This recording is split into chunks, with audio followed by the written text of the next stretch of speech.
lab tests.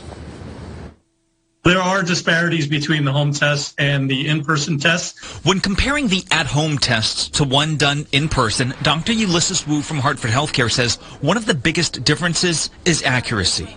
We tend to take a positive test and interpret it as a real positive. Where the disparity happens is really the negative at-home test. A negative at-home test doesn't mean that you are truly negative at this point. Here's why. The at-home tests are antigen tests. These are the ones that can deliver results in minutes, but studies show accuracy is sacrificed in exchange for that rapid result. The CDC reports 1 in 5 symptomatic patients received a negative rapid test before eventually testing positive for COVID. Also, preliminary data from the FDA shows rapid tests are less sensitive to detecting Omicron. If you have a negative test, my suggestion would be you go seek out additional testing that may be better, whether it be antigen testing or preferably PCR testing.